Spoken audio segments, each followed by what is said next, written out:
What is that? What's around there? We have to go through it. Oh my God. Came here a few years back on a little trip on my own. I actually went on a road trip with my dad once. I love you. Halo semuanya, selamat datang kembali di channel Ruang Film, sebuah informasi untuk kalian penikmat konten spoiler. Oke teman-teman, di video kali ini kita kembali membahas film bertema waktu berjudul A Big Bold Beautiful Journey tahun 2025. Sebuah film yang menceritakan perjalanan seorang pria dan wanita melintasi waktu melalui sebuah pintu misterius. Jadi nggak usah lama-lama, kita langsung masuk aja ke pembahasan filmnya. I don't love you. Film dimulai dengan sosok David, seorang pria parubaya, tampan, dan memiliki kehidupan stabil. Hanya saja, David ini adalah sosok yang cukup tertutup, dan kemanapun ia pergi selalu sendirian alias bujang lapuk. Bahkan, meski ayah dan ibunya selalu meminta David menyempatkan waktu untuk mengunjungi keduanya, David selalu beralasan dirinya sibuk dengan pekerjaannya. Hari itu, David diundang ke acara pernikahan temannya di kota sebelah. Tapi sialnya, mobilnya dikembok di sub gara-gara parkir sembarangan. Lalu tak jauh dari tempat ia berdiri, David menemukan iklan agensi rental mobil spesialis keadaan darurat menempel di dinding. Tanpa pikir panjang, David pun segera mendatangi alamat rental tersebut yang berlokasi di sebuah lorong gelap dan tidak biasa. Dan anehnya, orang yang ada di dalam kantor meminta David membuka pintu setelah nada-nada tertentu. Halo David. Hello? Masuk ke dalam, David diminta berdiri di tempat yang sudah diberi tanda. Dan bukannya dimintai KTP, lalu ditanya berapa lama David akan menyewa. David malah diwawancara layaknya audisi film, bahkan mereka memiliki foto wajahnya. Pegawai itu berkata, kebanyakan orang di dunia ini cenderung berpura-pura. Dan untuk mencapai sebuah kebenaran, seseorang terpaksa bersandiwara sepanjang hidupnya. Sebuah cara yang cukup menyakitkan, tapi terkadang rasa sakit itulah yang terbaik. Sikap kedua pegawai itu membuat David merasa cring, lalu bertanya apa yang sebenarnya terjadi di tempat ini. Dan ternyata mereka sengaja melakukannya hanya untuk sekedar menghibur calon customer. Oh, your car will be a 1994 Saturn SL. Setelah itu, mereka menunjukkan mobil yang disewakan, yaitu sedan Saturn keluaran tahun 94. Mereka juga menawari apakah David ingin menggunakan GPS. David menjawab tidak. Dia akan menggunakan GPS di smartphone-nya dan akan menghubungkannya via Android Auto. Car rental agency. Now, do you want the GPS, David? But what if your phone craps out on you? Pegawai itu bertanya, bagaimana jika HP-nya rusak? Mobil yang ia sewa sangat langka dan belum dilengkapi head unit. David menyebut HP-nya nggak pernah rusak. Pegawai itu kembali menegaskan, bagaimana jika HP-nya tiba-tiba rusak? Hal itu lumrah terjadi di setiap perjalanan penting. Sure. Do you want the GPS? Dan apa boleh buat, daripada David kondangan sambil hujan-hujanan, David pun setuju menyewa mobil tua itu beserta GPS-nya. Dan sialnya, GPS-nya lebih terlihat seperti radio tua yang cerewet ketimbang alat navigasi pada umumnya.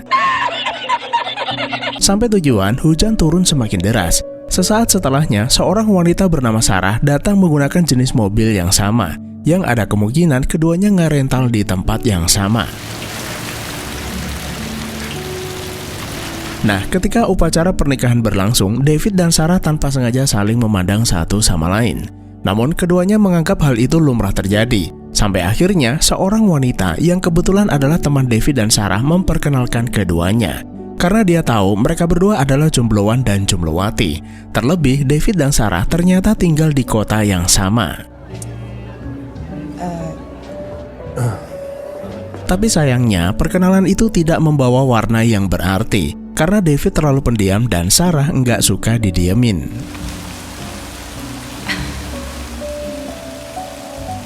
Satu jam kemudian, keduanya tanpa sengaja ketemu di halaman gedung. Lalu terlibat obrolan ringan seputar pernikahan sambil nunggu hujan reda.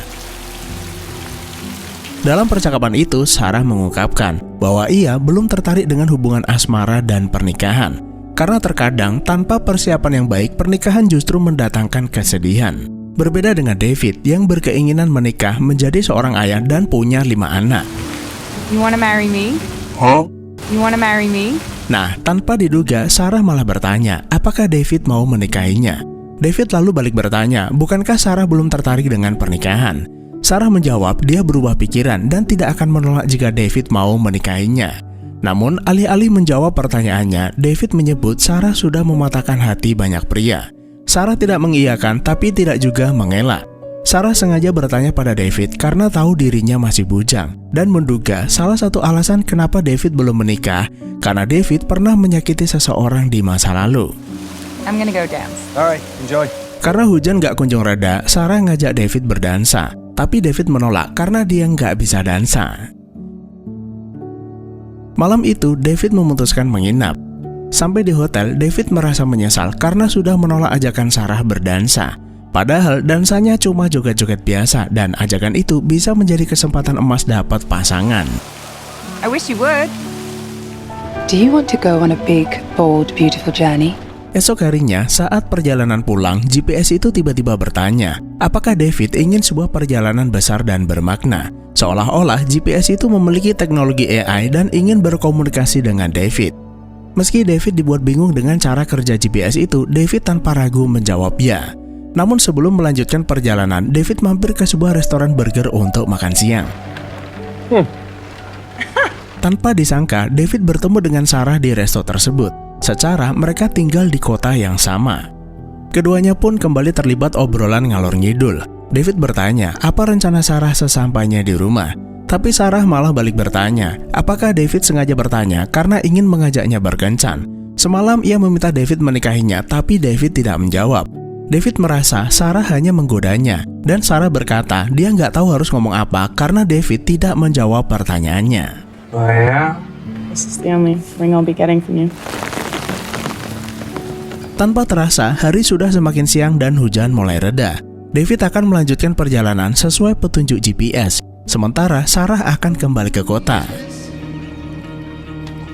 Saat hendak ke parkiran, keduanya baru menyadari bahwa mereka menyewa mobil dari tempat yang sama. Bahkan percakapan yang disampaikan pihak rental pun sama persis.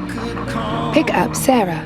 Setelah saling berpamitan, GPS David meminta agar David membawa Sarah. Dan entah kebetulan atau kebetulan, mobil Sarah tiba-tiba mogok setelah diisi Pertalite. David menyebut itu gara-gara kecampur etanol, yang merupakan musuh bagi mobil-mobil tua karena sifatnya yang higroskopis dan korosif. Dan apa boleh buat, karena emang gak ada pilihan, Sarah pun mau gak mau ikut kemana David akan pergi. Lagi pula, Sarah emang lagi gak ada acara. What is that? Sampai di suatu lokasi, GPS memberitahu bahwa David sampai di tujuan pertamanya. Keduanya lantas berkeliling, lalu tanpa sengaja menemukan sebuah pintu aneh berdiri tanpa bangunan di tengah hutan. David mencoba memeriksa apa yang ada di baliknya, tapi nggak ada apa-apa dan mengira pintu itu hanyalah sebuah monumen. What's around there? Namun saat David memandangi pintu tersebut, David merasa penasaran dan sepertinya mereka harus membuka pintu tersebut. We have to go through it. Setelah melewati pintu itu, mereka mendapati diri mereka berada di sebuah bangunan tua. Entah bagaimana keajaiban itu bisa terjadi, tapi David mengetahui tempat ini adalah museum mercusuar di Kanada yang ia kunjungi beberapa tahun yang lalu. Are you gonna tell me what's going on? Saat itu, David datang sendirian dan selalu sendirian. Setiap kali datang ke tempat-tempat yang indah, tempat itu semakin membuatnya kesepian. Dan seperti yang teman-teman ketahui, mercusuar menggambarkan kesendirian, kesunyian, dan cocok untuk merenungi nasib. David memang tidak meresapinya, tapi perlahan mulai menyadarinya. Proceed to the room. Setelah itu, keduanya kembali melanjutkan perjalanan. Kali ini, GPS mengarahkan mereka ke sebuah tempat berjarak 127 km. Dan sesampainya di sana, keduanya kembali menemukan sebuah pintu berdiri tanpa bangunan. Tapi anehnya, pintu itu dalam keadaan terkunci. Namun, ketika Sarah melihat ada coret-coretan di pintu, Sarah seolah mengerti lalu mengetuk pintu tersebut. Dan sesaat kemudian, pintu itu terbuka sendiri. Masuk ke dalam, Sarah bertemu dengan seorang pria yang sangat ia kenal, yaitu penjaga galeri seni bernama Vincent. Di mana Sarah sering mengunjungi tempat ini semasa kuliah bersama ibunya yang kini sudah tiada. Di dalam museum tersebut terdapat banyak lukisan yang seolah menggambarkan keadaan keduanya ataupun situasi saat ini, yaitu keajaiban waktu dan tempat. Growing up, we would come here at least once a month. Sarah cerita ibunya meninggal saat usianya 19 tahun. Sebelum meninggal, mereka datang ke tempat ini setidaknya sebulan sekali, meski sebenarnya museum ini sudah ditutup untuk umum. Tapi Vincent mengizinkan mereka masuk karena Vincent dekat dengan ibunya. Dan itulah kenapa mereka menemukan pintu itu dalam keadaan terkunci. Sejak ibunya meninggal, Sarah datang ke sini seminggu sekali. Namun seiring berjalannya waktu, Sarah menjadi sibuk dan perlahan mulai melupakan tempat ini. That is so awesome for you. Dad, on the other hand. David dan Sarah mulai menyadari bahwa GPS itu menuntun mereka ke serangkaian pintu ajaib yang bisa membawa mereka ke momen penting dalam hidup masing-masing. And why are you single? Keduanya lalu berbagi cerita kenapa mereka masih melajang hingga saat ini. Sarah berkata, setiap kali ia menjalin hubungan, Sarah selalu berselingkuh sebaik apapun pria itu. Sarah selalu merasa separuh dirinya adalah single dan begitu ketahuan, Sarah menjadi single seutuhnya. Berbeda dengan David yang merasa dirinya belum menemukan pasangan yang tepat. Lokasi berikutnya adalah sebuah pintu di dalam rumah kaca yang mengarahkan keduanya ke SMA David dahulu. Di dalam, David bertemu dengan gurunya bernama Mr. Nelson yang meminta David segera pergi ke panggung karena drama musikal hampir dimulai.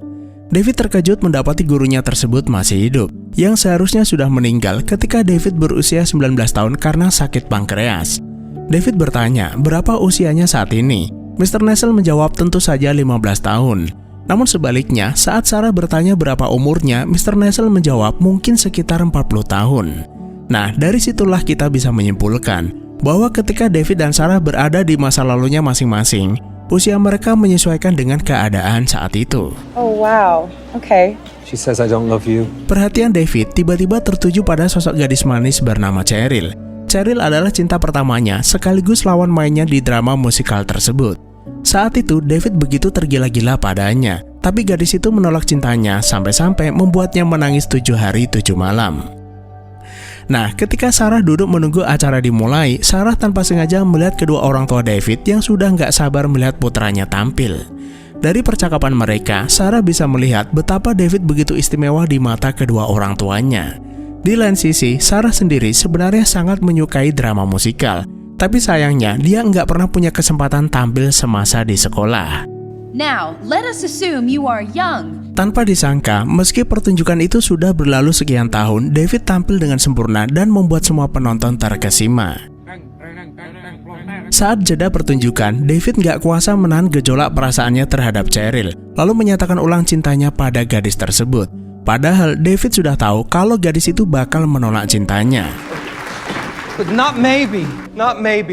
Meski begitu, David nggak menyerah, lalu memberitahu Cheryl bahwa hubungannya dengan Clint tidak akan berhasil. 6 bulan dari sekarang, Clint akan berselingkuh dengan Amy, sahabatnya sendiri. Dan bertahun-tahun setelahnya, Cheryl menikah dengan pria bernama Tate, siswa tercupu di sekolah. Tapi sayangnya, mereka bercerai nggak lama kemudian. David, what are you doing? Stop chasing me, David. I don't love you. I don't love you. Para penonton pun dibuat heran dengan dialog keduanya, karena lebih terdengar seperti pertengkaran pribadi dan bukan pertunjukan seni. Well, would you look at that? Kelakuan David tersebut nyaris menggagalkan pertunjukan. Untungnya, Sarah pandai berimprovisasi lalu menjadi bagian dari pertunjukan, sambil perlahan mengajak David keluar dan para penonton pun memberi tepuk tangan yang sangat meriah. Pertemuan David dengan Cheryl tersebut seolah membuka luka emosionalnya di masa lalu. Dan itulah alasan kenapa David selalu merasa trauma dan takut disakiti ketika berhubungan dengan seorang wanita. Di lain sisi, Sarah juga mengerti kenapa David menjadi seperti ini. Sejak kecil, David selalu mendapat apa yang dia inginkan. Dan ketika gagal mendapat sesuatu itu menghancurkan dirinya, membentuknya menjadi pribadi yang tertutup dan suka membohongi dirinya sendiri. David curiga jangan-jangan Sarah bertemu dengan orang tuanya yang saat itu paling heboh di antara para penonton. Sambil menahan tawa, Sarah membenarkan. Saat itu, Sarah berulang kali mendengar mereka menyebut David anak istimewa. Tapi dari momen itulah David menyadari kesalahannya. David berharap jika pintu itu bisa mempertemukannya dengan dirinya saat masih muda, David akan menyadarkannya bahwa hidup di dunia tidak semulus yang ia bayangkan. Sarah lalu bertanya, apakah saat ini David masih mengejar Cheryl? David tentu saja menjawab tidak. Sudah sejak lama dia tidak bertemu dengan wanita yang layak untuk diperjuangkan. Cinta memang tidak harus berbalas, tapi bukan berarti nggak ada gantinya. Sarah menyadari David mulai menunjukkan tanda-tanda menyukainya, tapi Sarah takut mengecewakan perasaannya lalu memintanya berhenti. So what is it that you want, David? Sarah berkata dia tidak menyuruhnya menghentikan mobilnya, melainkan berhenti mengejarnya. Setelah itu, keduanya mendapati sedang berdiri di depan sebuah pintu rumah sakit. Masuk ke dalam, dokter memberitahu Sarah bahwa ibunya meninggal 1 jam yang lalu. Namun karena kejadian itu sudah sangat lama, Sarah berusaha tegar lalu bertanya apakah ayahnya sempat datang ke sini. Dokter berkata tidak, bahkan di saat terakhirnya sang ibu tetap sendirian. David merasa pintu itu nggak adil terhadapnya, karena Sarah harus mengulang momen sedih ini untuk kedua kalinya. Namun ternyata Sarah tidak mengulanginya, karena ini adalah momen pertama baginya. Saat ibunya meninggal, Sarah tidak ada di rumah sakit, tapi malah pergi bersama dosennya, lalu menyebut dirinya adalah seorang pengecut. Setelah itu, Sarah mendatangi kamar ibunya yang sudah tiada. Meski terlambat, Sarah mengungkapkan permintaan maafnya bahwa seharusnya dia ada di sini untuknya. Sarah juga cerita bahwa dia bertemu dengan seorang lelaki yang baik dan berharap sang ibu bisa mendengarkan kisahnya. Sementara masih di rumah sakit yang sama, David tanpa sengaja bertemu dengan ayahnya yang terlihat cemas, menantikan kelahiran David yang prematur karena komplikasi jantung. Sudah sejak lama mereka mendambakan seorang bayi. Mereka pasrah jika memang tidak dikaruniai keturunan. Sampai akhirnya istrinya hamil di usianya yang sudah 40 tahun dan cukup beresiko. David lalu berkata, sang ayah tidak perlu khawatir karena putranya lahir dengan selamat bahkan tumbuh menjadi anak yang baik. Sang ayah berjanji jika David bertahan, dia tidak akan menceritakan hal itu kepadanya dan hanya akan mengatakan bahwa dia adalah anak yang istimewa. You're a good dad. That's all I want. Setelah itu, David dan Sarah kembali bertemu dalam keadaan yang lebih baik dari sebelumnya. Oh, sorry, you... Oh, for your girlfriend. Yeah. David cerita bahwa saat ia masih kecil, orang tuanya selalu mencemaskannya, yang baru saja ia ketahui dari ayahnya. Tapi sebenarnya justru dialah yang sering mencemaskan keadaan ayahnya. Banyak orang berkata hidup itu sangat singkat dan nikmatilah, tapi David tidak berpikir demikian. Selama 10 tahun ini, David tidak memiliki tujuan dan merasa hidupnya terlalu panjang. Tapi mungkin akan menjadi singkat jika dia bisa menemukan sesuatu yang bermakna. Lokasi berikutnya adalah sebuah bukit, tempat di mana mereka bisa memandang bumi, langit, dan bintang, seolah apa yang mereka alami lebih dari sekedar fiksi ilmiah. David lalu bertanya, kapan terakhir kali Sarah pergi ke kondangan, dan bagaimana jika suatu saat nanti mereka pergi bersama. Sarah hanya tersenyum dan meyakini bahwa skenario tersebut mungkin saja bisa terjadi. Sampai di lokasi berikutnya, David dan Sarah sedikit enggan mendatangi tempat tersebut karena berisi kenangan buruk yang tidak ingin mereka ingat. Di tempat itu, mereka sama-sama mengetahui bahwa dulu baik David ataupun Sarah pernah bertunangan dengan seseorang. Dan momen ini adalah saat keduanya dimintai penjelasan kenapa hubungan mereka tidak berhasil. I don't know. Jesus Christ. David beralasan mereka tidak ditakdirkan bersama. Saat mengejar cintanya, David merasa hidupnya penuh gairah dan semangat. Tapi setelah berhasil mendapatkannya lalu bertunangan, David justru kembali menjadi dirinya yang dulu, sosok pendiam, hampa, dan penyendiri. David sengaja memutuskan hubungan ini karena tidak ingin mantan tunangannya tersebut kecewa dalam hidupnya, lalu meminta maaf atas kesalahannya. I block your number and you never hear from me again. Sementara Sarah beralasan tunangannya tersebut tidak benar-benar mengenalinya. Padahal pria itu selalu memberikan yang terbaik untuk Sarah. Tapi justru karena itulah Sarah khawatir dirinya tidak bisa menjadi sempurna seperti yang ia harapkan. Karena itu Sarah meninggalkannya tanpa kabar, bahkan memblokir nomornya. Malam itu, di tengah perjalanan, mereka tanpa sengaja menabrak seekor rusa hingga membuat mobilnya terbalik. Beruntung, keduanya tidak terluka. You know how to fix totaled cars? Sarah merasa insiden tersebut adalah pertanda akhir dari petualangan mereka, lalu meminta David untuk menyudahi hubungan yang tidak mungkin berhasil ini. Sarah tidak ingin menjadi seseorang yang meninggalkan David tanpa kabar di malam hari. Dan apa yang terjadi di kafe itu adalah diri mereka yang sebenarnya. Why are you so certain we're gonna hurt each other? Namun sebaliknya, David justru heran kenapa Sarah begitu yakin mereka akan saling menyakiti. Kejadian itu adalah diri mereka yang dulu, tapi bukan berarti jati diri mereka yang sesungguhnya. David mengerti Sarah masih merasa bersalah karena tidak menemani ibunya saat meninggal. Lalu alasan kenapa Sarah selalu berselingkuh hanyalah karena Sarah tidak ingin orang lain menyakitinya terlebih dahulu. Bahkan jika ada seorang pria benar-benar mencintainya, Sarah beralasan dirinya tidak sempurna. I don't want you to be the guy that I leave in the middle of the night. In this whole journey, Seluruh perjalanan ini adalah kesempatan mereka untuk bisa terbuka satu sama lain. Hidup akan lebih baik jika mereka mau saling memahami. Sebelumnya, kemanapun mereka pergi selalu sendirian, sampai akhirnya mereka bertemu dan saling menemani satu sama lain. Dari situlah David bisa mengerti bagaimana cara memahami seseorang yang sesungguhnya. Tanpa sadar, dirinya sudah jatuh cinta kepada Sarah. Bukan sekedar gambaran, melainkan dirinya yang seutuhnya. I see you, Sarah. I know you, Sarah. And I love you. Sarah menyebut hari ini mungkin David merasa seperti itu. Tapi bagaimana minggu depan dan seterusnya? Dan bagaimana jika setelah David mendapatkannya, David tiba-tiba merasa hampa lalu meninggalkannya? But what about tomorrow? What about next month? David mengakui itu adalah kesalahannya di masa lalu. Tapi saat ini bukan tentang mengejar seseorang, tapi tentang kepercayaan.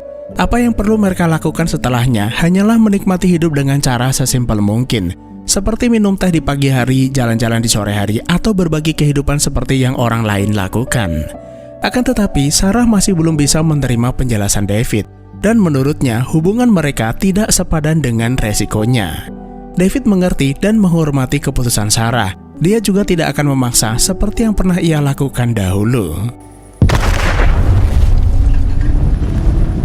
Malam itu, mereka menginap di losmen terdekat, penginapan tepat waktu ketika HP-nya rusak dan mobilnya terbalik. Because there's more to do. Esok paginya, ketika keduanya hendak check out, mereka dikejutkan kemunculan pegawai rental, lalu memberitahu bahwa dia sudah memperbaiki mobilnya yang meledak serta mobil yang Sarah tinggalkan di resto burger.